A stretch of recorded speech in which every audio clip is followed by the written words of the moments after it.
మీ car కి best ceramic coating premier care Apexer car detailing studio for contact.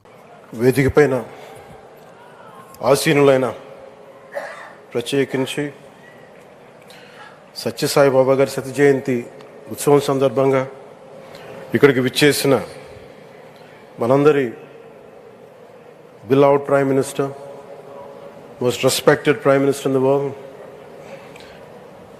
most respected leader in the global stage, Shri Narendra Modi గారికి నా హృదయపూర్వక నమస్కారాలు.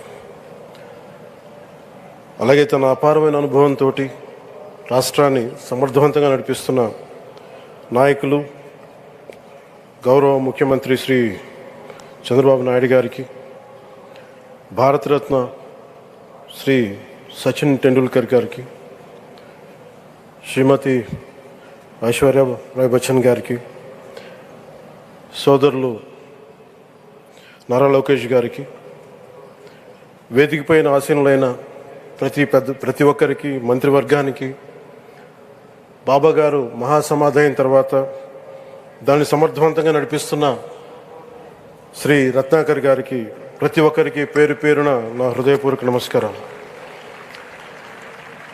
ప్రత్యేకించి ఇక్కడికి వచ్చేసిన సత్యజయంతి సందర్భంగా ఇక్కడికి వచ్చిన భక్తులందరికీ, సాయిబాబా భక్తులందరికీ మనస్ఫూర్తిగా మీ అందరికీ నా నమస్కారాలు తెలియజేస్తున్నాను. సత్యసాయిబాబా గారి గురించి, గొప్పతనాన్ని గురించి మన దేశస్తుల కంటే విదేశీయులు ఎక్కువ చెప్తారు ఆయన గురించి. కొన్ని సందర్భాలు ఇప్పుడు సింగపూర్ వెళ్ళినప్పుడు ఒక 30 సంవత్సరాల క్రితం చైనీస్ ఇళ్లలో చూశాను సత్యసాయిబాబా గారి ఫోటోగ్రాఫ్. అలాగే ఒక హాలీవుడ్ యాక్టర్ స్టీవెన్ సిగాల్ అని చాలా సంవత్సరాల క్రితం, దాంట్లో క్లోజ్ టు ఒక 20 సంవత్సరాల క్రితం అనుకుంటా, చిరంజీవి గారిని ప్రత్యేకించి అడిగి, మా అన్నయ్య చిరంజీవి గారిని ప్రత్యేకించి అడిగి నేను బాబా గారిని కలవాలి అని చెప్పి ఇక్కడ బెంగళూరులో ల్యాండ్ అయినా ఇక్కడ ఫ్లైట్కి ఆయనకు వచ్చి ఆశీర్వాదాలు తీసుకుని నాకు చాలా ఆశ్చర్యం కలిగేది. ఒకరి గొప్పతనం, ఒకరి తేజస్సు ఎలా తెలుస్తుందంటే ఎలా వెళ్ళి దీని గురించి నేను అనుకుంటా ఉండేవాడిని. బాబా గారిది వెలిసింది భారతదేశంలో అత్యంత వెనుకబడ్డ జిల్లా అనంతపురం, రాయలసీమలోని అనంతపురం జిల్లా. ఆయన పుట్టుక కూడా అత్యంత వెనుకబడ్డ జిల్లా, నీటికి కూడా కొరత ఉండే జిల్లా, వలసలు వెళ్ళిపోయే జిల్లా. అలాంటి జిల్లాని ఎంచుకున్నారు ఆయన జన్మకు కూడా. అందుకని అలాంటి జన్మ తీసుకున్నాడంటే మహానుభావులే తీసుకోగలరు. ఒక 40 సంవత్సరాల క్రితం ఎవరైనా ఊహించుకోగలమా? దేశ విదేశాల నుంచి చాలామంది భక్తులు, విదేశీయులు అందరూ వచ్చి దీని అభివృద్ధికి పాటుపడతారని. సో ఒక ఆధ్యాత్మిక తేజస్సు, విశ్వ ప్రేమ ఉన్న వ్యక్తుల వల్లే ఇది సాధ్యం. అలాంటి వ్యక్తుల కోసం ప్రత్యేకించి గౌరవ ప్రధానమంత్రి నరేంద్ర మోదీ గారికి ఇష్టమైనది ప్రజలందరికీ కనీసం ఒక 50 లీటర్ల నీళ్ళు ఇవ్వాలి,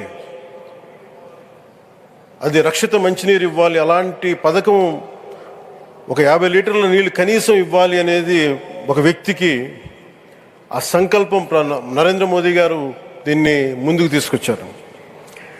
ఒక ప్రభుత్వ పరంగా దీన్ని ప్రధానమంత్రి గారు తీసుకొస్తే, ఒక ఆధ్యాత్మిక గురువుగా ఏ ప్రభుత్వం ఆలోచించినప్పుడు, ప్రభుత్వాలే దీని గురించి సగటు వ్యక్తికి నీరు ఎలా అందించాలనుకున్నప్పుడు దాన్ని ఆలోచించింది సత్యసాయిబాబా గారు ఆలోచించారు. అప్పుడు ముఖ్యమంత్రిగా చంద్రబాబు గారు ఉన్నప్పుడు వారికి ఒకటే చెప్పారండి, నేను ప్రజలకి దాహం తీర్చాలనుకుంటున్నాను. నాకు తెలిసిన భక్తులు, ఒకే భక్తులు, ఒక ఆయన సింగిల్ హ్యాండెడ్గా 400 crores 400 కోట్ల రూపాయలు ఈ పథకానికి, ఈ పథకానికి ఇస్తాను, దాహం తీర్చే పథకానికి ఇస్తాను అంటే, దానికి ఆ రోజున ప్రత్యేకించి అలాంటి పర్మిషన్స్కి వీటికి కొంచెం కష్టాలు ఉన్నప్పుడు గౌరవ ముఖ్యమంత్రి నారా చంద్రబాబు నాయుడు గారు వీటికి అండగా ఉండి ఈ సత్యసాయి, ఈ దాహం తీర్చే ఈ పథకానికి, అంటే మనం చెప్పాలంటే జల్ జీవన్ మిషన్ అంకురం సాయిబాబా గారు చేశారు ఇక్కడ. ఇది తమిళనాడులో కానీ, తెలంగాణలో కానీ, మిగతా అన్ని రాష్ట్రాల్లో కూడా ఈరోజు చేయగలుగుతున్నామంటే దానికి అంకురం సాయిబాబా గారు అందించారు. ఆయన సేవా తత్పరత ఆయనది ఎవరెవరో ఎంతమందో ప్రభావితం చెందారో లెక్కలేదు. ఒకసారి సేవ చేసే వాళ్ళందరినీ చూస్తూ ఉంటే మా వదిన గారు చెప్పారు, ఒకసారి భోజనం తింటా ఉంటే ఎవరిని ఇంకొకసారి ఇది కొంచెం అన్నం పట్టరా అంటే మా అన్నయ్య గారు చెప్పారండి. వాళ్ళ అనక ఆయన ఎవరో తెలుసు, ఆయన ఒక farmer IAS officer, senior IAS officer అని. ఆయనకి సెలవులో ఉన్న సమయంలో వచ్చి ఇక్కడ సేవ చేస్తారని.